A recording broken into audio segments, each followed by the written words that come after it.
Jadi setiap waktu, setiap saat ada Sultanul Aulia. Dalam fatwa selanjutnya diterangkan wa syurutuhu, syaratnya Sultanul Aulia ayakuna maujudan fi hadadar, sekiranya wujud di dalam alam semesta ini bijasadihi, dengan jasadnya, wa ruhihi, dengan jiwanya, wa haqiqati, dengan hakikatnya. Inilah yang akan diperjuangkan oleh sholawat wahidiyah, hakikatul ghaus. Ghaus tidak hanya bersifat rohani. Kalau Syekh Abdul Qadir sifat rohani saja. Ghaus wujud secara jasmani dan rohani. Karena Nabi Muhammad SAW di dalam hadis sahih kitab Hilyatul Aulia juz 1 halaman 13 sampai halaman 19 membahas Sultanul Aulia. Wa idza matal wahid abdalallahu makanahu minats salasa. Rasulullah bersabda, jika seorang hamba waliullah yang hanya satu dalam alam semesta ini, para ulama menafsiri yang dimaksud satu hamba adalah Sultanul Aulia al-Ghaus fi zamanihi. Wafat, Allah mengangkat wali di bawahnya untuk menduduki jabatan Sultanul Aulia. Jadi alam semesta ini tidak pernah kosong dari adanya wali-wali Allah. Wabil khusus tidak pernah kosong dari Sultanul Aulia. Banyak sekali kitab-kitab yang membahasnya. Oleh karena itu Mbah Yai Mu'alif Sholawat Wahidiyah diperintah Rasulullah secara rohani untuk mentalib sholawat wahidiyah sekaligus memperkenalkan keberadaan Ghausuz Zaman, karena penting sekali. Dan alhamdulillah sholawat wahidiyah diberi karomah oleh Allah Subhanahu wa taala yang luar biasa. Maaf saya katakan luar biasa. Bukan seperti iklan jual jamu, bukan.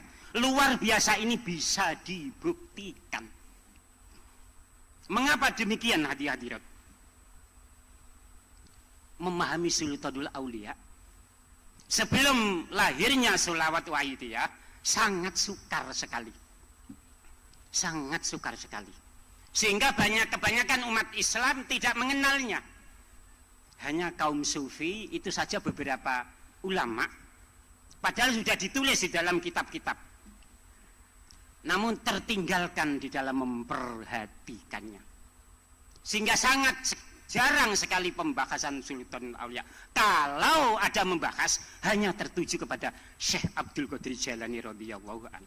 Bagi tarekat Qadiriyah hanya tertuju kepada Imam Syadzali, bagi pengamal thariqah Syadzaliyah, dan seterusnya. Hadirin hadirat yang kami hormati, mengapa sukar sekali? Sebelum perjuangan wahidiyah, sejak zaman Nabi Adam sampai yaumil qiyamah, diterangkan di dalam al-Yawaqid wal Jawahir ayakuna maujin fi adadar min ahdi adama ila yaumil qiyamah. Keberadaan Sultanul Aulia secara jasmani dan rohani dan hakikatnya sejak zaman Nabi Adam sampai hari kiamat. Mengapa sukar dipahami? Karena jabatan beliau ada di alam batiniah, bukan di alam lahiriah. Alam batiniah itu sebagaimana kita ketahui bersama tidak bisa dijangkau oleh akal dan tidak bisa dijangkau oleh indera kita,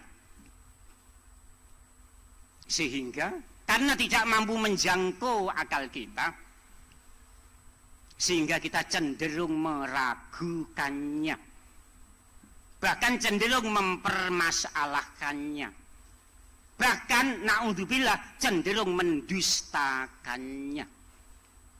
Dulu ada ulama zaman Syekh Abdul Qadir Jailani radhiyallahu anhu. Beliau menulis kitab Al-Mawdu'at, Ibnul Jauzi namanya. Ini mengatakan hadis Ghaus maudhu, palsu. Namun akhirnya taubat. Setelah ketemu Syabdul Qadir, menjelang kematiannya tobat Ibnul Jauzi ini. Ini ditulis oleh Risalah Sufi, ditulis oleh Syekh Al-Kabbani. Ibnul Jauzi di dalam kitabnya mengatakan hadis Ghaus itu palsu, maudhu.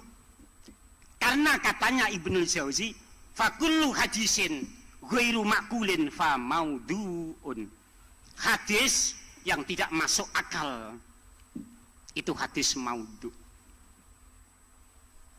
Namun alhamdulillah atas anugerah Allah, Sholawatul Wahidiyah diberi fadl Allah yang sangat agung. Bukan sekedar membahas dalil, bukan sekedar menceritakan kaidah-kaidah, bukan, tapi mengantar siapapun yang mau mengamalkan, mengantar siapapun yang tekun bermujahadah mengamalkan Sholawatul Wahidiyah untuk memahami Ghaus secara musyahadah, secara kasyaf. Maka setelah lahirnya Sholat Wahidiyah, memahami Ghaus diberi kemudahan oleh Allah Subhanahu wa Ta'ala. Hadirin, hadirat semuanya yang kami hormati, itulah karomah yang dimiliki oleh Sholawatul Wahidiyah. Mengapa tadi kami katakan sukar sekali dipahami? Karena tidak mampu dijangkau akal. Bahkan mukhal apabila kita tidak mendapat musyahadah, tidak kita mukasyafah, tidak mendapat karomah hidayah dari Allah Subhanahu wa Ta'ala. Sebagaimana Ibnul Jauzi tadi mengatakan maudhu hadis Ghaus. Para kaum sufi mempertahankan itu, meski dikatakan maudhu mempertahankan, karena banyak kaum sufi ketemu Rasulullah secara rohani, diberitahu Rasulullah kalau hadis Ghausiyah itu sahih, betul itu sabdaku. Rasulullah berfatwa di dalam alam rohani kepada ulama-ulama sufi. Dan Sholawatul Wahidiyah atas izin Allah, syafaat Rasulullah, memiliki karomah yang sangat agung. Hadirin semuanya yang kami hormati, bagaimana karomah Sholat Wahidiyah yang sukar dipahami menurut akal? Yang pertama, hadirat, Al-Ghaus, kalau tidak ada hidayah Allah, kita pun tidak mungkin bisa menerimanya. Kalau sekedar sholawat, banyak amalan sholawat, kita bisa istiqomah, kita bisa memperjuangkannya, karena kita diberi hidayah oleh Allah Subhanahu wa Ta'ala, diberi pengalaman-pengalaman, diberi bukti-bukti oleh Sholawatul Wahidiyah.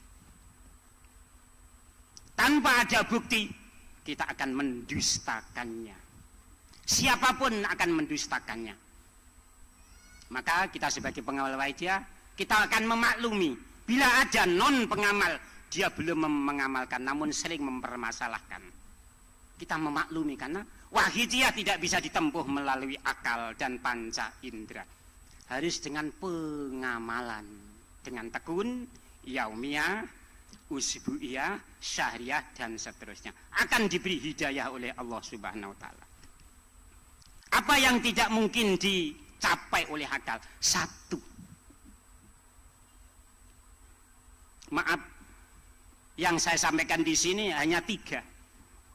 Sebenarnya banyak sekali karomah Ghaus itu kalau diceritakan.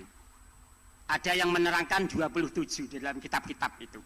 Bahkan ada yang menerangkan 77 karomah yang dimiliki Ghaus. Namun dalam kesempatan yang pendek ini, izinan kami hanya menyampaikan yang 3 saja. Yang pertama, Rasulullah Sallallahu Alaihi Wasallam bersabda di dalam kitab Khilyatul Auliya juz 1 halaman 19, masih halaman-halaman awal ini. Inna min khiyari ummati ajsaduhum fil ardi wa qulubuhum fis sama, aqdamuhum fil ardi wa afidatuhum tahtal arsy. Seorang sultanul aulia, kata Rasulullah, manusia yang terpilih, manusia yang terbaik, sabda Rasulullah, jasmaninya di bumi seperti kita, tapi wa qulubum bisama, hatinya di cakrawala angkasa, hatinya rohaninya memenuhi semesta alam. Maka kalau yang tidak mendapat hidayah sukar mempercayainya ini. Maka Mbah Yai diperintah oleh Rasulullah mentaklib sholawat wahidiyah untuk menolong umat manusia dalam memahami Rasulullah wa gausi hadaz zaman radhiyallahu ta'ala. Bahkan di dalam kitabnya Syabdul Qadir Sirrul Asror halaman 31 menuliskan hadis Nabi, innalillahi ibadan, Allah ini memiliki hamba, abdanuhu, badannya fil ardi, badannya di dalam bumi, mungkin di lingkungan kita, wa ukuluhum indal arsy, sedangkan jiwanya, rohaninya di arasnya Allah subhanahu wa ta'ala. Jasmaninya di bumi, rohaninya di arasnya Allah. Maka di dalam kitab Al-Fatawi Al-Hadisiyah, Ibnu Hajar Al-Haytami mengatakan Al-Qutbu Al-Gaus yamla'ul kaun. Al-Qutbu Al-Gaus, wali kutub yang berpangkat gaus, rohaninya memenuhi semesta alam. Ini tidak mungkin dijangkau oleh akal. Namun Allah Ta'ala memiliki hamba satu yang memiliki karomah semacam ini sejak zaman Nabi Adam sampai kiamat. Yang kedua, karena rohaninya memenuhi semesta alam, beliau bisa menolong muridnya, bisa menolong manusia dimanapun manusia itu berada, jika minta tolong dengan cara yang sempurna, dengan akhlak yang baik. Dulu Syabdul Qadir Jalani radhiyallahu an, ada seorang pedagang, antara Irak dan Syam itu jauh sekali. Kalau menaik unta, di dalam sejarah diterangkan bisa 1 minggu naik unta. Seorang pedagang di Syam dirampok. Seorang pedagang muridnya Syabdul Qadir Jalani ini memanggil Syabdul Qadir Jalani, wahai sang guru, aku dirampok, mau dibunuh sang guru. Kebetulan waktu itu Syabdul Qadir sedang mengajar menjelang sholat Jumat di masjid Irak sana. Syabdul Qadir mengajar jam 9. Tiba-tiba Syabdul Qadir melemparkan sendalnya, melemparkan sepatunya, bahasa mudanya sekarang. Murid-murid yang ngaji tidak ngerti kenapa guru melemparkan sendal yang hanya 1. 1 minggu kemudian pedagang pulang, cerita kalau tadi dirampok 7 orang. Rampok tadi kena sepatunya Syabdul Qadir, mati semua rampok itu. Muridnya di Syam, guru di Irak. Menjerit muridnya, guru di Irak hadir menolong muridnya. Itu karomah-karomah para wali. Muridnya memanggil dimanapun, wali itu mendengarnya dan hadir. Karena ada hadis Nabi Rasulullah Sallallahu Alaihi Wasallam, hadis riwayat Abu Ya'la, hadis riwayat Tobroni, hadis riwayat Ibnu Sunni. Ini para ustadz, para ajengan, para kiai. Al-Adhkar, hadis nomor 610. Bisa panjenengan lihat, hadis nomor 610. Waktu itu Sultanul Aulia Imam Nawawi Al-Misri, idan falatat dabbatu ahadikum, Rasulullah bersabda, fi ardi fulatin fal yunadi ya ibadallah a'inuni fa inna lillahi hadirun sayah bisuhu alaikum, kata Rasulullah. Wahai umatku, jika kamu terjepit di suatu daerah, contohnya kamu punya hewan yang hilang,